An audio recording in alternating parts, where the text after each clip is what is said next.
This is the Cowboys Report. I am Tom Downey, and today's show is made possible by Kinzuri, height-boosting shoes that are subtle and help you feel and look a little bit more confident out there. 15% off at kinzuri.com/chat.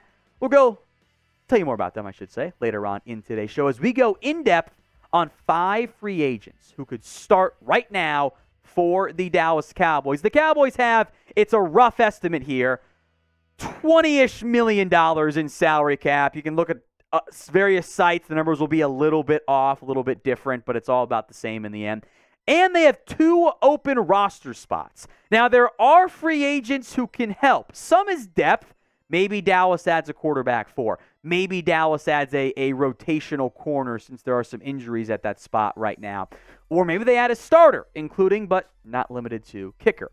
Now, if you want the Cowboys to just sign a free agent, a good one, by the way, we'll clarify that, not just some random guy like, Ben Bannigue, who no one had really heard of before, well, at least not within reason, then like the video. The more likes we get, the more likely it is the Cowboys will sign somebody. So, like today's video for me right now. First name on the list? Yeah, it's DeAndre Hopkins. The Cowboys, I don't think would agree with me here in terms of, he would start, but I think he would. The Hopkins has visited the Titans and the Patriots so far. Allegedly wants to drive up his market a little bit more and get some more money / go play for a contender like maybe KC or Buffalo. He was telling people he wanted to be a Cowboy when he was training in Dallas and visiting Dez. And then Dallas traded it for Brandon Cooks, and they didn't want Hopkins. I think that was kind of okay, well, then I guess I'm not going to go to Dallas, so I'm going to stop saying that and then say you didn't want to be a Cowboy, which is fine. That's what I would do if I was in Hopkins' shoes because he kind of got rejected, basically. But there's still talent here. Now, I do think some semblance of decline is setting. I don't think he's going to be a 1,500-yard receiver anymore or even a 1,200-yard receiver. That's just not who Hopkins is anymore. But in 9 games last year, he outproduced Michael Gallup. Now, the target share was different, to be fair. But I look at this Cowboys team and I go, okay, who's better? Brandon Cooks or DeAndre Hopkins? I think you can talk yourself into Hopkins over Cooks. Lamb for sure. But you start 3 receivers in the modern-day NFL. That is simply how things go from that perspective. But Gallup is not better right this second than DeAndre Hopkins. I don't think he's a better player, especially coming off the injuries. The decline statistically you see on screen has been very real, and that is troubling for me. So I think if you signed Hopkins, he'd be better than Gallup. Cowboys show no interest, but that's what I believe. Who do you think is better? DH for DeAndre Hopkins, MG for Michael Gallup. This is today's pinned comment. So if an ad happens to play here on the YouTube side, take advantage. Head down there. DH for DeAndre Hopkins, MG for Michael Gallup. Robbie Gould is next up here. And I also put in my notes and other kickers who we'll get to in a little bit because I could have done about 10 kickers who I think would start over Tristan Vizcaino. It's a low bar. I'll keep myself to one, the big name, the name that we're all more familiar with, at least as big a name as a kicker possibly. That is Robbie Gould. Now, I do want to make note, he's the name. The Niners were quick to move on from him. With that said, Tristan Vizcaino is the only kicker right now on the Cowboys roster. I don't think he's very good. So by default, Robbie Gould would be the better kicker for the Dallas Cowboys. He signs, he would be your heavy favorite to win that job as the team's starting kicker. And there are several other names who I think also check off this box. Mason Crosby, who has been really up and down, knows Mike McCarthy. Ryan Succop, as producer Sam loves to call him, Fat Randy. He loves the nickname Fat Randy Bullock. Brett Maher is still better than Tristan Vizcaino. I truly believe that. You could insert any number of XFL or USFL signings, and I didn't put him on here. Nick Folk is my name to watch if and when the Patriots end up cutting him. So who do you want as the Cowboys kicker? Maybe it is Robbie Gould. Maybe it's somebody I didn't even mention. Kind of no wrong. And as long as it's a cheap one-year deal, let him compete. Bring him in.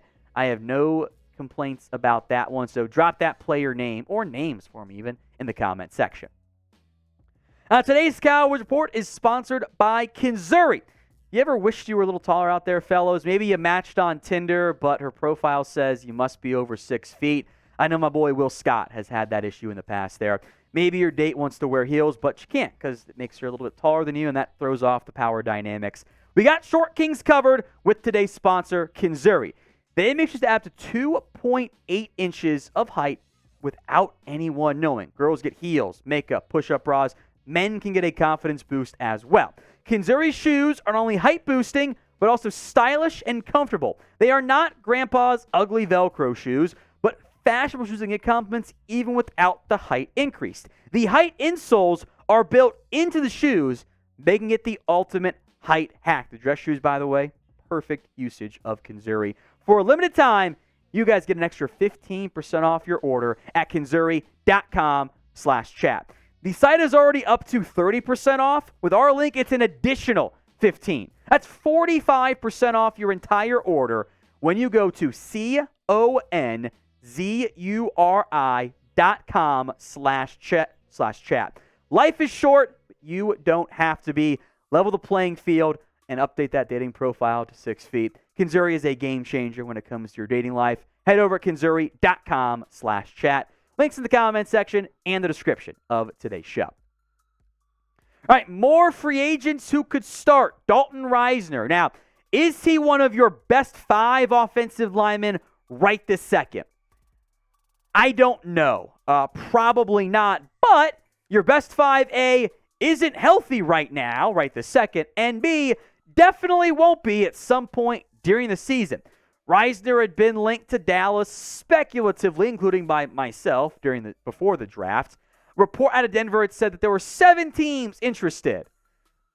Sure. At this point, Risner and others, they can wait to sign. There's a month-ish until training camp. His numbers did dip last year. The sacks went up a little bit. The hurries went up, and the run grade moved significantly lower. I will say this, the Broncos' offense was a dumpster fire last year. I blame the coaching. I've seen Risner play good football. I'm open to giving him benefit of the doubt. And I play him in a plug-and-play option at left guard. If you want to keep Tyler Smith at left tackle, if that is your goal, then I think you need a better option at left guard, or at least a better veteran option, because you could let Tyron Smith and Terrence Steele battle it out at right tackle, knowing Tyron at some point will end up being hurt, and that's fine. But do we trust the combination of Matt Farniok and Matt Waletzko and maybe and Chuma Adoga at left guard? Maybe not. I got some concerns there. There's youth, there's talent, but I'm not sold on that one from that perspective. But the Cowboys make a roster move, we will cover it. We did it for Ben Banigou. We've done it for other players. We'll do a video. I'll drop off the kid at the sitter and come do a live show if needed. Hit that sub button right now, youtube.com/CowboysTV.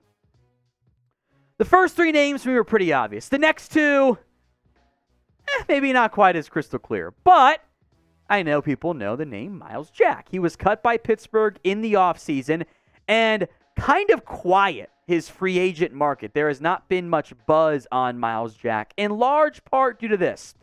He's simply not the guy he was at his absolute best in Jacksonville. Now, the starting aspect for Dallas, I kind of want to let Damone Clark be the guy. If he's not, then maybe you want a veteran option. And also this, LVE does have a troubling injury history, so veteran depth could chip in there. And there are other options that we'll get to here in a little bit. But Myles Jack, the tackle numbers look fine. The TFLs, the sacks, the pass breakups, last 2 years combined, doesn't really match up with what he did back in 2020 even. 2019 got a bit banged up there. So the Jalen Smith linebacker debates, a little bit looked like it was Jalen. Then it was definitely Myles Jack. Now it's kind of like, well, maybe neither worked out that great. There is depth at linebacker, but it's young, mostly unproven depth. Damone Clark, who I'm excited for this year. DeMarvin Ocean, who I like a lot. Jabril Cox, #CoxOut. Devin Harper. There are options, but there is some concern over the reliability of such a youthful and, for the one veteran, banged-up starter. There are other free agent linebackers you could consider as well. Rashaan Evans, Deion Jones, Zach Cunningham, Kwon Alexander, Kyle Van Noy would kind of be more of a hybrid pass rusher. I think the overshown role kind of already filled there. Concerns all those guys, namely, they're just not as productive and athletic as they once were. So I want you guys to play GM now. Name a free agent who you want to sign. No wrong answers. It is your opinion. Well, maybe no wrong answers. You might be able to throw a couple bad names in there, but go ahead and sound off for me in the comments. I'm going to really cheat for my last one. Yannick Ngakoue, the edge rusher last with the Indianapolis Colts. From a production standpoint, he's been pretty darn consistent in his time over a bunch of different NFL teams. He's now actually a journeyman looking over the course of his NFL career. I think he's a top 5 free agent left at this stage. Now, Ngakoue probably wouldn't be a quote-unquote starter. When you come out in your base defense on 1st and 10, he's probably not out there. You're probably going to keep Micah and Tank Lawrence out there or a different defense lineman like a Dorrance Armstrong or something, a better run stopper. But on third downs, in pass rushing situations, there could be a role in which Ngakoue gets starter or starter-ish snaps. 8 TFLs, 9.5 sacks, 10 sacks, 8 sacks. With the Jags, Vikings, Raiders, Ravens, and Colts, played on 5 teams in 4 years. It's kind of crazy. But he's consistently been a pass rusher. I think a team like Dallas in a borderline like higher-end Dante Fowler role is perfect for Ngakoue. Don't worry about the run. Go get the quarterback. The Robert Quinn, don't worry about the run. Just go make sacks. That could be a great role for Ngakoue. Now, they brought back Dante Fowler. They have Dorrance Armstrong. They probably have to move one of those guys to make room for Ngakoue. But from a pure pass rushing role perspective, I think it'd be an upgrade from that perspective. Because think about this. Third and 11. You got Micah and Tank Lawrence on one side.